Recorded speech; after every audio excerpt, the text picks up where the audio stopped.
Hey everyone, and welcome to another deep dive. Yeah. If you're listening to this, you're probably getting ready for the big leap from high school to college. Big leap. And you might be thinking about those college professors and how they're different from your high school teachers. Yeah. Spoiler alert, they're very different. Totally. But that's what we're here for, right? Yeah. To help you not just survive, but thrive in college. And we've got an expert to help us decode the mysterious world of academia. It's a pleasure to be here. So what's the biggest thing students need to know about college professors? The biggest difference really comes down to this. College professors are first and foremost scholars and researchers. Their main focus is on contributing to their field of study. It's not about holding students' hands through every assignment. So it's less about grades and more about expanding the frontiers of knowledge. Exactly. You know, in high school, teachers are there to guide you through the curriculum, but in college, professors are sharing their passion and expertise. They kind of expect you to rise to the occasion. So students need to be ready to step up their game. Oh, absolutely. Professors have really high expectations. You know, they assume a certain level of knowledge and self-sufficiency. Makes sense. Yeah. But sometimes figuring out what a professor expects can feel like you're trying to read ancient hieroglyphics or something? Yeah. How do we crack the code? Well, the first thing I tell students is treat the syllabus like it's a treasure map. Ooh, I like that. It's not just a list of due dates. It actually tells you a lot about the professor, what they care about their teaching style. You know, if the syllabus stresses critical thinking or being active in class discussions, well, It's a clue. it's a huge clue. Yeah, like it's the professor saying, this is how to do well in my class. Exactly. And you can even do some professor reconnaissance before classes even start. What? Check out ratemyprofessor.com. It's a website where students can post reviews and ratings. Oh, that's a good idea. Yeah, it's not perfect, but it can give you a feel for the professor's personality, their teaching style. I wish I'd known about that in my day. Could have avoided some interesting professor encounters. Oh, I bet. Okay? But even with all that prep work, the first day of class can still be nerve-wracking. Yeah. How do you start off on the right foot? You know, avoid accidentally stepping on a professorial landmine. First impressions are huge. Yeah. Simple things like showing up on time every time it shows respect. You're taking the class seriously. Oh, I had one professor who was notorious for his late arrival stare. Oh, yeah. Like he had eyes in the back of his head. It was intense. Oh, I bet. And being mentally present is just as important as being physically present. Right. Ditch the distractions and really engage with the material. And I'm not just talking about putting your phone away, although that's obviously important. Yeah. I'm talking about really listening, taking good notes, participating in discussions. Yeah, you can't just scroll through social media and pretend to be taking notes while thinking about lunch. Professors can spot a fake a mile away. For sure. And honestly, you're only cheating yourself. The more you actively engage with the material, the more you're going to get out of it, even if it's not your favorite subject. So be present, be engaged, and grab every chance to learn. That's it in a nutshell. And don't underestimate asking good questions. Professors love it when students are curious. Okay, but what makes a question a good question? I need an example. Instead of asking, will this be on the test, try asking, how does this idea connect to what we talked about last week? Or can you give a real-world example of this? So it's about going deeper than just memorizing facts. You want to see the bigger picture. Exactly. And if you're ever lost or confused, don't be afraid to ask for clarification. Right. Most professors are more than happy to help if they see you're genuinely trying. Okay, but what's the best way to ask for help?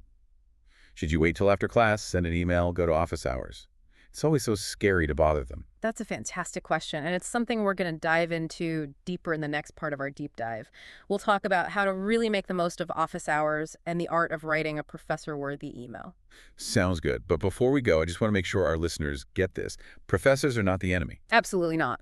They're actually your partners in this whole learning adventure. Yeah, they're there to guide you, challenge you, and help you grow as a learner. Love it. So for now, keep those syllabi handy, practice asking those good questions, and get ready to dive even deeper into the fascinating world of college professors. Sounds great. Last time we were talking about those mysterious creatures called college professors. Right? Because it can feel like they speak a whole different language. But we were just getting to the part about asking them for help, which can be super intimidating. Oh, yeah, I totally get it. But most professors actually want to see you succeed. So they have these things called office hours. Office hours. Yeah. I remember those from my undergrad days. It always felt like I was stepping into the unknown. Think of it less like stepping into the unknown and more like going to a really smart friend for advice. Yeah. A friend who also happens to be an expert in whatever you're struggling with. I like that analogy. But even with that framing, I used to get so nervous about office hours. Like, what if I asked a dumb question or Yeah. took up too much of their time? A lot of students feel that way. But honestly, the dumb questions are often the best ones. They show you're thinking critically, trying to understand the material on a deeper level. And remember, professors set aside this time specifically for you. They want you to come with questions. That makes me feel better. But what if you're lost and don't even know where to start? Any tips for making the most of office hours? Absolutely. First of all, come prepared. Don't just show up and say, I'm lost. Look over your notes, figure out exactly where you're struggling, and come with some specific questions. So like, Professor, I'm having trouble understanding how this theory applies to this case study. Can you help me see the connection? Exactly. Having specific questions shows the professor you've put in the work, and you're serious about learning. Bring your notes and any assignments. That way you can point to exactly what you're having trouble with. It makes sense. It's like going to the doctor with a list of your symptoms instead of just saying, I don't feel good. Now, what about when you can't make it to office hours? Email seems like the obvious choice. But are there like unspoken rules for emailing a professor? Oh, for sure. Email is a great way to communicate with professors. But there are definitely some best practices. First and foremost, treat it like a professional correspondence. So no emojis or internet slang. Probably best to avoid those. Use a proper salutation, like, Dear Professor, last name, and a professional closing like, sincerely your name. Got it. Professionalism is key. What about the content of the email? That kind of things are okay to ask about. Email is great for logistics, clarifying assignment deadlines, asking about scheduling conflicts, or even letting the professor know if you're going to miss class because you're sick. But for deeper questions or if you need help understanding a concept, it's really best to go to office hours. Yeah, it wouldn't make sense to try to explain a complicated theory in a 5-paragraph email. Right. It's so much better to have that conversation in person where you can really have a back and forth and get to the bottom of things. Okay, so email for logistics and quick questions. Office hours for more in-depth discussions. Now, one thing that can be a shock for students going from high school to college is that professors aren't responsible for reminding you about deadlines or making sure you're keeping up. It's all on you. Such a good point. Time management and self-discipline are super important in college. No one's going to be chasing you down to make sure you're turning in your work on time. Yeah, no more did you do your homework from mom and dad. It's all about personal accountability now. Exactly. And the best way to stay on top of things is to create a system that works for you. Whether it's a planner, a calendar app, a giant whiteboard, find a way to keep track of all your assignments, readings, and exams. I was a color-coded sticky note person. My dorm room looked like a rainbow threw up in it. It worked. And don't be afraid to ask for help if you start to feel overwhelmed. Your professors, TAs, academic advisors are all there to support you.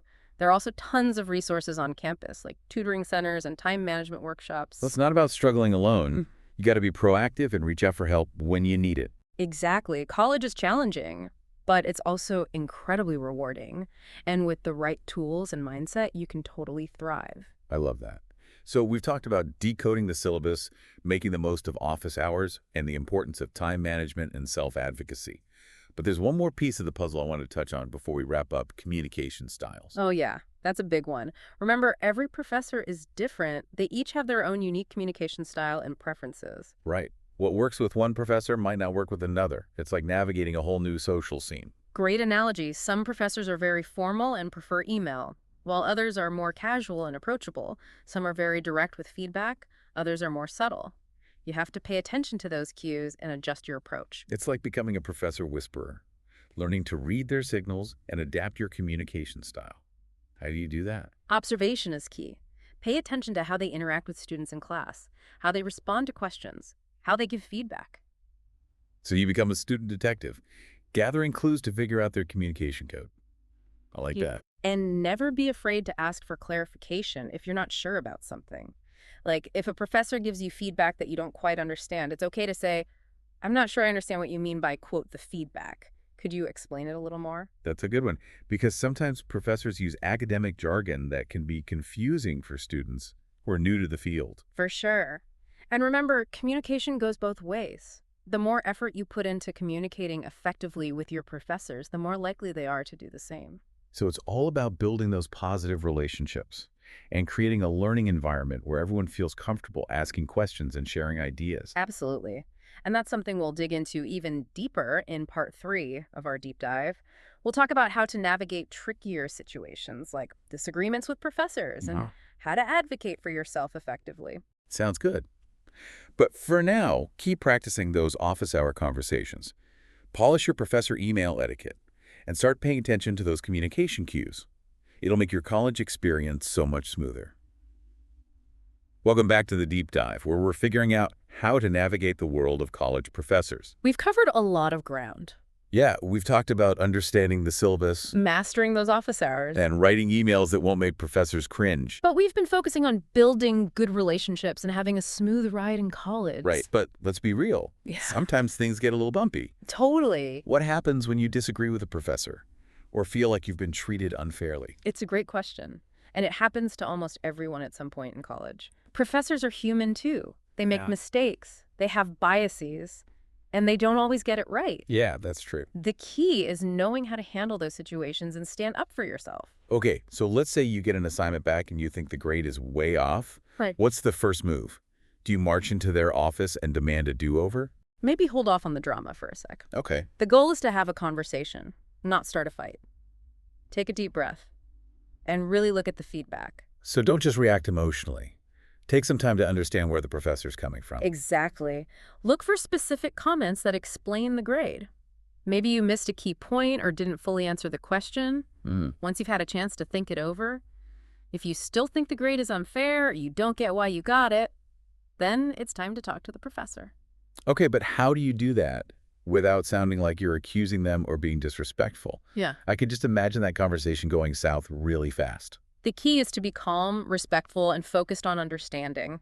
Instead of saying, this grade is totally unfair, try something like, I'm a little confused about why I got this grade. Could you help me understand what I could done differently? Ah, so it's about turning it into a learning moment, not a fight. Exactly. Remember, you're not trying to challenge their authority. You're trying to understand their expectations and how to improve. Sometimes it's just a miscommunication that can be cleared up with a quick chat. That makes sense. But what if you've talked to the professor and you still feel like you're not being heard or your concerns aren't being taken seriously? Then it might be time to take it up a notch. Most colleges have a formal grievance process for situations like this. You can usually find information about it in the student handbook or on the school website. So there's a system in place to help you deal with those more complicated issues if you feel like you've tried everything else. Exactly. And remember, you're not alone in this. There are people on campus whose job it is to help students and resolve these kinds of conflicts. Don't hesitate to reach out to your academic advisor, a student affairs representative, or even the dean of students if you need help. It's so important for students to know they have resources and people to support them, especially when dealing with those tougher situations. Now, before we wrap up this deep dive, I want to go back to something we mentioned earlier, the power of making real connections with your professors. So important. College isn't just about absorbing information. It's about finding mentors and building relationships that can last a lifetime. And sometimes those relationships start with a simple conversation. Maybe you ask about the professor's research or share an interesting article you found, or even just chat about something you both enjoy. Those little moments of connection can make all the difference. They can turn a professor from this distant authority figure into a real person who's passionate about their work and wants to see their students succeed. I totally agree. I still remember some of my favorite professors, not just for what they taught me in class, but for the conversations we had during office hours, the book recommendations they gave me, and the encouragement they offered when I was struggling. Those relationships were priceless. And you never know how those connections might help you later on. Professors can be incredible mentors. They can give you advice, open doors to opportunities, and even write letters of recommendation that can help you get your dream job. So to our listeners, as you start this exciting journey of higher education, remember this. College professors aren't just lecturers. They're potential mentors, collaborators, and even friends. Approach them with curiosity, respect, and a willingness to learn. You might be surprised at the connections you make and the opportunities that come your way. Well said. Remember, you're not just there to get a degree. You're there to broaden your horizons, challenge what you think you know, and discover your passions. And your professors can be a big part of that journey if you let them. And that's a wrap on our deep dive into the world of college professors.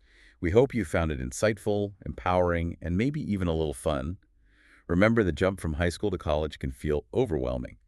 But with the right attitude and some preparation, you can not only survive, but truly thrive in this new academic world. Keep exploring, keep learning, and keep diving deeper into the world of knowledge.